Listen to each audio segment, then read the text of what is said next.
Fala galera, mais um vídeo aqui do nosso canal e vamos acompanhar, galera, a entrevista do Marcelo Fernandes, o treinador do Santos, né? O cara que deu jeito, até o momento tá dando jeito nessa equipe do Santos. A equipe do Santos recuperou um futebol, né? Assim, decente, né? Do tamanho do Santos. O Santos venceu o Palmeiras, a equipe tá embalada no Campeonato Brasileiro, tá fora da zona de rebaixamento. Vamos acompanhar a galera da bancada do ESPN FC falando com o Marcelo Fernandes. Vou deixar também, galera, o link na descrição, crédito, direitos autorais, ESPN do Grupo Disney. Galera, não esquece também de deixar seu like, se inscrever no nosso canal e ativar o sininho das notificações para você não perder nenhum vídeo aqui do nosso canal. Jogos, 3 vitórias de um Santos, Marcelo, que a gente aqui debatia, não mostrava a luz no fim do túnel, não esboçava a reação. É isso que é mais impressionante para a gente, no sentido de performance, não de matemática. Então você assumir em confrontos diretos com Bahia, com Vasco, e aí pegar o Palmeiras, ok, em Barueri, mas fora de casa, o Palmeiras e vencer, é algo que chama muito a nossa atenção. Então, parabéns por esse começo. Eu tenho certeza que você, inclusive fora do ar, enquanto a gente testava o áudio, falava sobre a manutenção dos pés no chão, tem muito trabalho a ser feito, mas 3 vitórias em 3 jogos, não dá para sonhar algo melhor, hein, Marcelo? Boa noite, prazer tê-lo aqui. Boa noite, Felipe, Pascoal, Mauro, meu amigo Crisanzinho. Realmente, essas 3 vitórias a gente tem que ser bem consciente que foi realmente o ponto-chave para que nós possamos voltar ao caminho certo, né? E eu falo isso sobre pés no chão, sobre muita humildade, simplicidade, porque a gente vai precisar de muito trabalho ainda, o caminho é longo, o caminho é árduo, mas o importante foi essa molecada aí entender tudo aquilo que a gente procurou passar para eles e eles entenderem que eles têm capacidade, têm condições e eles abraçaram a ideia e graças a Deus fizemos 3 grandes partidas e conseguimos 3 grandes resultados. Então vamos lá, vamos colocar na roda os nossos integrantes aqui do clube, mas só para registrar, o número para o Bola de Prata é 1/3 das rodadas disputadas. Nesse momento seriam 9 rodadas, até o fim do campeonato 13. Até o fim do campeonato, o Marcelo nessa toada disputará 15 jogos comandando o Santos. Pascoal, Maurozinho, vamos bater um papo com o Marcelo. Começa aí, Pascoal. Vamos lá. Marcelo, um abraço para você. Eu sou do tempo de reportagem do Marcelo zagueiro. O Marcelo que batia falta, chutava, que era uma ignorância. É um cavalo. Eu vou falar, os caras até se encolhiam na barreira quando ele ia bater. O problema era do goleiro pegar. Se passasse na barreira, o problema era pro goleiro pegar. E o Marcelo que não, dentro do campo, né? Ele sempre foi essa figura doce fora do campo, para dar entrevista e tal, mas dentro do campo ele se transformava. Ele ficava assim, elétrico. Mais ou menos esse negócio que o Zinho tá tomando. Eu não sei que deixa o cara elétrico. Era o Marcelo elétrico dentro de campo. E a gente vê essa energia no time do Santos. Nesses 3 últimos jogos, Marcelo, a gente tem visto essa energia no time do Santos. O Santos tem sido mais aplicado taticamente. Você começa com uma situação nova de 3 zagueiros, às vezes com 3 volantes, como no jogo de ontem contra o Palmeiras. Ontem você usou 2 jogadores de velocidade para surpreender os lados de campo do Palmeiras, porque sabia que os laterais iam avançar e você usou os lados do campo do Palmeiras. Essa intensidade que o time do Santos não tinha. É o principal que você está vendo agora no time do Santos? Ou a presença tática? Você tem um volante, esse venezuelano, que é espetacular. Como ele toma conta do meio-campo, é um negócio impressionante. São coisas que são agregadas ao Santos e que a gente está vendo agora o time. Isso se refletir em termos de pontuação no campeonato. Um abraço para você, saudade de vê-lo como jogador, um abração daquele tempo que eu o vi em campo. Um abraço, Marcelo. Obrigado, Pascoal. Um abraço para você também. Não, tem muito trabalho, né, Pascoal? Além de a gente dar confiança a esses jogadores, a gente estuda os adversários e temos uma lição lá de trás de montar uma equipe aguerrida, na época do Fábio Carille, com 2 alas muito fortes pelos lados. Temos o Lucas Braga, que dispensa comentários em fazer esse trabalho tanto de um lado como do outro. E o menino Kevson também, que vinha com um jogo, né? A gente precisava de 2 jogadores que estariam com ritmo de jogo, é o caso dos 2. E estudando os adversários, trabalhamos muito taticamente a respeito dos 3 zagueiros, né? Realmente o Rincon deu uma consistência muito grande ali na cabeça da área. Colocamos o Gianluca, conversei muito sério com ele, onde ele gostaria de jogar, eu coloquei ele no lugar que ele gostaria de jogar. E o Lima, né, que foi o primeiro jogo, eu estou falando do Lucas Lima, né, ele estava suspenso, mas também com uma maior mobilidade, para juntar junto com o Soteldo ali, mais solto ali também, que ele acaba enganando a defesa adversária, né? Porque ele não tem lugar fixo no campo, e o Marcos Leonardo, que também dispensa comentários. Então a gente estudou isso, a gente deu muita ênfase, principalmente no jogo do Bahia, que seria muito importante.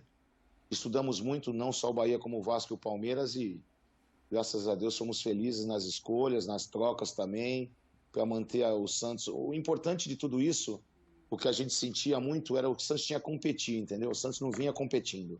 Estava perdendo jogos muito, sabe, jogador muito cabisbaixo, isso não pode acontecer. E nós só tínhamos uma saída, era trabalhar duro, estudar bastante o adversário, taticamente trabalhar, e sem ter pauta de discussão, a forma de correr, a forma de intensidade não pode ser menor do que está sendo em todos os jogos. Se não tiver a intensidade que está tendo, vai ser muito difícil ganhar jogos. Eles estão entendendo isso, e o Santos tem atingido números exorbitantes na parte física e tem nos ajudado muito taticamente. Mauro, pergunta para o Marcelo Fernandes. Marcelo, parabéns por esse reinício, né, no Santos aí, né? Prazer em estar aqui com você, parabéns mesmo. Em 2015, quando o Anderson Moreira sai, você assume e tal, foi inclusive a pedido dos jogadores. Então fica aquela imagem assim, não, porque ele é chegado dos caras, os caras estão fechados com ele e tal. E aí é inevitável que se fale, que se use o termo, não, é um paizão, é um paizão. Ó, de novo agora eu tenho certeza que todo mundo queria você. Para conseguir resultados, não dá para ser paizão. E a gente vê suas entrevistas, você é tranquilo, você se expressa muito bem, mas sempre sem mudar o tom e tal. Mas e na hora de chegar junto com eles? Não dá para ser paizão, ficar passando a mão na cabeça não ganha jogo, né, Marcelo? Eu acho que eu posso ser tudo, viu, Mauro? Mas paizão é o que eu não sou, porque eu tive o prazer de trabalhar com o Zinho lá, com o Zinho como gerente, e a gente sempre teve aquele trabalho sujo que a gente fala, entre aspas, né, de vestiário, de chegar em jogador, de falar, de cobrar. Porque quando você ganha jogo é muito bonito, tá aquele clima bonito, e a gente ficava nos bastidores, você foi mal, você foi bem. Isso eu deixei bem claro para eles, entendeu? Que existiria a cobrança ela é dura, ela é séria, mas também os jogadores entenderam perfeitamente e estão assimilando da melhor forma possível. De paizão não tem nada. Aqui tem um profissional que trabalha duro, trabalha sério, logicamente. Entendo o lado do jogador, porque eu acho que o caminho também está do lado deles, entendeu? Mas sempre com muita aplicação e muito treinamento, para que a gente só tenha um caminho. Nós tivemos uma palestra muito boa do Joel J lá no nosso hotel, antes do jogo agora contra o Palmeiras. Foi uma palestra sensacional, onde é um cara que dispensa comentários aí no mundo de palestras, né?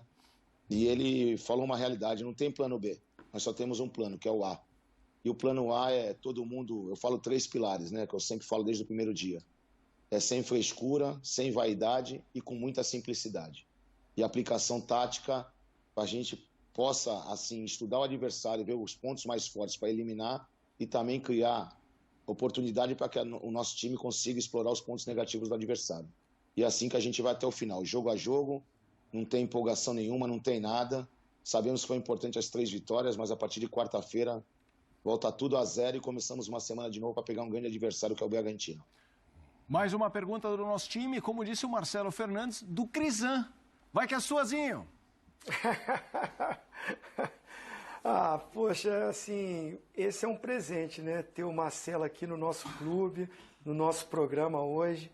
Eu quero aqui, né? Eu já falei isso em alguns programas, mas aí eu vou aproveitar que ele está aqui para aproveitar a grande audiência, né, Mauro Naves? A grande audiência do nosso programa. É a maior, pode falar. A maior audiência. Para agradecer ao Marcelo, porque o Marcelo, cara, foi um cara importantíssimo na minha chegada lá no Santos. Ele já estava no clube, como auxiliar fixo do clube. E foi o único lugar que eu não levei a minha família para morar comigo, de toda a minha carreira de jogador, de diretor, de auxiliar técnico. O único lugar que eu não levei a minha família toda comigo foi em Santos. E o Marcelo foi a minha família. Cara, ele me abraçou, ele me apresentou para a cidade, para a rapaziada da nossa pelada, né, Marcelo? A nossa pelada lá, a galera toda, o Nelsinho, a turma toda, Serginho Chulapa, a turma toda, né? E foi um cara que me ajudou muito a me adaptar. E no clube, como ele falou, né? O trabalho que a gente fazia ali nos bastidores. O Marcelo, ele estava presente a uma reunião com um atleta, mas eu não vou falar o nome do cara aqui, né, Marcelo? Mas você lembra daquela reunião que eu te chamei para você estar ali comigo, ser testemunha? Tinha uma viagem, o Felipe Mota, do time para o Vietnã. Mas era uma viagem para o Santos ganhar uma grana, o time principal ia ficar disputando o campeonato e eu tinha com o Marcelo e o treinador da base, que ia ser o treinador dessa viagem, montaram um elenco. Os caras que não estavam jogando no profissional e alguma garotada da base. E teve um atleta jovem que estava com moral, da faixa etária aí do Gabigol e tal, não estava sendo muito aproveitado, e eu chamei ele para dizer para ele que ele iria para a viagem. O Marcelo estava do meu lado. Foi uma experiência incrível, né, Marcelo? O cara falou que não ia na viagem, não queria, que ele não era jogador para aquela viagem. Você lembra, né, Marcelo? Então era o trabalho que a gente fazia mesmo, porque você trabalhar com os 11 que estão jogando, né, Marcelo, é uma coisa. Trabalhar com os outros que também não estão tendo a oportunidade, os caras que estão bicudo, é diferente. E aí vai a minha pergunta. Já te agradecendo, Marcelo, você é um irmão que o futebol me deu, um parceiro, e eu estou torcendo e muito feliz por esse seu momento, porque você merece baita de um profissional sério, correto, honesto e com conteúdo, né? E aí vai a minha pergunta. Você tem um time, assim, é dito por muita gente, com algumas limitações. Você não tem o mesmo elenco que o Palmeiras, você não tem o mesmo elenco que o Flamengo, né? Que o Fluminense. Isso é nítido, você tem bons jogadores, mas não é o mesmo elenco. E esse elenco, além de ter essas limitações, estava com a cabeça baixa, como você falou. Então, assim, quando você recebe a oportunidade, vai ter o primeiro jogo como interino.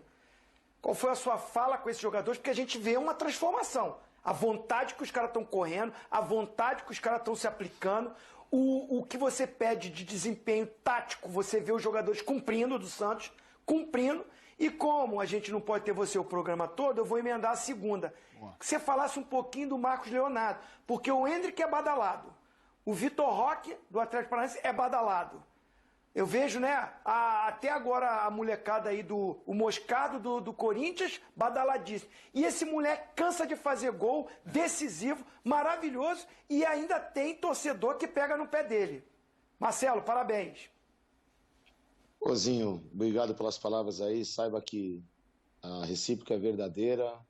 Você é um irmão que o futebol me deu. Foi maravilhoso o nosso tempo aqui de Santos. Nossa amizade, nosso dia a dia de honestidade, de muito trabalho, que realmente nunca faltou. E, assim, a respeito do que a gente fez no jogo do Bahia, é como eu falei, é como se fosse a nossa reunião para o Vietnã com aquele jogador, entendeu? Papo sério, papo direto, entendeu? Não tem como você rodear numa situação que o Santos se encontrava. O jogo do Bahia era crucial. Vamos para Salvador para tentar um grande resultado, lógico. Se pudéssemos vir de lá com um ponto, seria importante também. Mas naquele momento sabíamos que a vitória era fundamental. E uma coisa que você tocou no assuntozinho que foi muito importante para mim, eu cuidar desses jogadores que não estão jogando. A minha carreira inteira, com diversos profissionais que ali passaram, ele tem sua comissão técnica. Então, ele trabalhava com os 11 que jogam, mais os 11 de fora, e sempre sobrava 5, 7, 8. E eu peguei muito esses jogadores. Como peguei o G2 também, que é o time de baixo. Então, esse trabalho pós-treino, para deixar eles em atividade, eu sempre motivei eles muito. Então, eu sempre fui muito leal a esses jogadores. Porque esses jogadores que a gente precisa dar assistência, né, para estar junto com o grupo. Porque os 11 que estão jogando, como você falou, a gente sabe que já tá inserido, né? E isso me calejou bastante para nos momentos que eu pegasse a equipe, todos soubessem que eu sempre fui leal, eu sempre fui direto e reto, entendeu? E não foi diferente dessa vez lá em Salvador. Eu fui muito claro para eles, como falei, só tínhamos o plano A, e nós estudamos muito o Bahia, muito. Até o Rogério, meu amigo, né, que hoje é treinador do Bahia, brincou comigo, até tu vai fazer eu mudar meu jeito de jogar por causa... Tu vai mudar meu jeito de jogar por causa do jeito que tu vai entrar em campo. Aí, antes do jogo, a gente brincou. E assim, nós precisava dar um choque, precisava criar um fato novo. Eu lembrei muito do que o Fábio Carille fez da outra vez com 3 zagueiros. A gente sabe o dia a dia que passou. O Santos é um time sempre de um 4-3-3, com 2 pontas abertas. Sempre jogamos em reativo, sempre ali aguardando, mas num contra-ataque muito rápido. Só que você tem que jogar, você tem que dançar conforme está a música, entendeu? O Santos hoje ele precisava primeiramente, parar de tomar gols, entendeu? Nós colocamos 3 zagueiros pensando principalmente nisso, mas que pudesse ter um meio de campo que pudesse fazer essa transição rápida e 2 caras na frente. E essa conversa lá em Salvador foi muito produtiva e a vitória nos ajudou muito para a nossa partida em casa com o Vasco. E a outra pergunta foi, Cristiano, desculpa. Do Marcos Leonardo, né? Que eu acho que ele é do nível dessas joias que hoje tem e eu não vejo um reconhecimento ao que esse garoto faz durante o campeonato. E vou aqui confidenciar uma coisa que aconteceu. Não sei se vocês lembram naquela época que o Marquinho estava para renovar contrato e ele foi colocado em separado para treinar, né? E nós estávamos com o Fábio Carilli, aí um dia com certeza ele vai participar, que é um cara notável, outro irmão que eu ganhei no futebol, cara impressionante. E sempre antes de começar os treinos tem aquela rodinha no meio de campo, né? Antes de começar o aquecimento. E nessa rodinha o Marcos Leonardo estava. Ele fazia a rodinha, ia para o aquecimento e depois ia para o campo do lado treinar separado. Que não ficava com o grupo porque ele não queria renovar o contrato. Aí um belo dia estava nessa rodinha aí, ele de costas, eu encostei nele por trás dele e falei assim, pô Marquinhos, deixa eu te falar um negócio. Tu não quer viajar para Salvador não, irmão? Ele falou para mim, poxa Marcelo, lógico que eu quero. Aí eu fui ali no Fábio e falei, Fábio, posso falar uma coisa para você, cara? Nós estamos sem opção de banco. O Marcos está treinado, está pronto, vamos levar ele para o banco. Aí o Fábio falou, Marcelo, quer saber, tu tem razão. Foi lá, falou com o Edu Dracena, o Marcos Leonardo foi para o banco. Resumindo, nos 5 próximos jogos que ele jogou, ele fez 4 gols e dali deslanchou. E ele teve um momento, principalmente quando saiu o David Washington, ele ficou um pouco ressentido, de garoto, porque queria sair, teve proposta da Roma, como todo mundo noticiou, tudo. Mas ele entendeu o momento do Santos, sabe? E ele entendeu que ele chegou lá em Santos desde pequeno e sabia e colocou na cabeça que o Santos precisa dele. E foi o que eu falei na roda até depois desse jogo, que ele, com certeza, ele vai jogar na Europa ou vai jogar numa grande equipe, porque ele é um jogadorzaço de bola, ele é um baita de um centroavante e com certeza tomou a atitude certa, vai esperar um pouquinho, mas vai sair pela porta da frente como o ídolo que ele merece, que nem outras molecadas saíram daqui. Ele é impressionante a qualidade de treino dele de jogo e não só ele, como todos os jogadores, mas ele realmente vai colher grandes frutos, porque é um menino de ouro, um menino trabalhador e entendeu o seu momento, entendeu o momento do Santos e está fazendo de tudo para que a gente saia desse momento e devagarzinho a gente vai sair. O Marcelo, só para te perguntar a respeito de algo que está bem ligado ao clássico de ontem e tal, né? O Abel Ferreira, na entrevista, ele disse assim que foi rever os gols e acha que foram mais ofertas do time palmeirense do que propriamente o mérito do Santos. Eu não vejo isso não, lá o desvio do Joaquim, a entrada do Ricon por trás, me parece algo que inclusive já aconteceu no jogo contra o Vasco, quer dizer, uma coisa ali que está pensada. O gol do Marcos ali, ele sobe, dá o tapa, recebe de primeira, quer dizer, eu não vi essa oferta toda. Eu imagino que você não deva ter concordado com essa declaração do Abel Ferreira, né? Em nenhum momento. Respeito muito, acho um excelente treinador. Tem uma grande equipe, nós sabemos como foi difícil ganhar o jogo ontem, mas sabemos também que vestimos uma camisa pesadíssima que é do Santos. Então, ele fala tanto que foi dado ofertas, né, para o nosso time fazer gol. Eu também dei uma primeira oferta para ele, que foi tomar 1-0, que também não era para tomar aquele gol do jeito que tomamos, entendeu? E teve outras ofertas no final do jogo que nós não aproveitamos, que o placar poderia ter sido maior. Verdade. Agora sim, eu quero valorizar muito a nossa vitória, porque nós ganhamos de uma grande equipe, não foi qualquer equipe, sabe? E Santos e Palmeiras são equipes para ser respeitadas. É clássico, são 2 equipes gigantes do futebol brasileiro, que não tem... Lógico, tem um que está no momento melhor, o outro está no momento não está tão bom, mas que com certeza um ou outro pode chegar num clássico e fazer a reviravolta. E foi o que o Santos entendeu e construiu, e meus jogadores estão de parabéns, que merecidamente conseguimos um grande resultado. Galera, essa foi a entrevista do Marcelo Fernandes, é um cara que tem um grande futuro no Santos, né? O Santos não estava dando certo, já tiveram várias trocas de treinadores na temporada, e o Marcelo Fernandes foi o único que conseguiu fazer o Santos ter uma sequência. Nesse momento, a equipe do Santos vai chegando a 30 pontos, né? A equipe do Santos iguala ao Cruzeiro, que tem 30 pontos também. Cruzeiro joga ainda na rodada, Cruzeiro joga no sábado para complementar essa 26ª rodada, né? Temos aí Cruzeiro e Cuiabá, né? E o Santos, na minha opinião, tem uma recuperação muito boa, 3 vitórias seguidas, tira a equipe lá da zona de rebaixamento e a equipe vai para 30 pontos, né? E dependendo na próxima rodada, o Santos pode desafogar ainda mais na tabela de classificação. É jogo importante, vai ser na Vila Belmiro novamente, vai ser jogo contra a equipe do Bragantino, né? Bragantino, galera, lembrando, é o vice-líder do campeonato, tem 46 pontos e vai tentar fazer de tudo para poder vencer a equipe do Santos, né? Mas na minha opinião, o Santos em casa vai ser muito forte, eu acredito que vai ter uma grande quantidade de torcedores aí apoiando a equipe do Santos, que sabe que o Santos está numa crescente e o Santos precisa vencer pelo menos mais 5 jogos para poder não ter risco de rebaixamento. Teremos mais 13, então o Santos precisa vencer pelo menos 5 para poder não correr mais risco de ir para a Série B do Campeonato Brasileiro.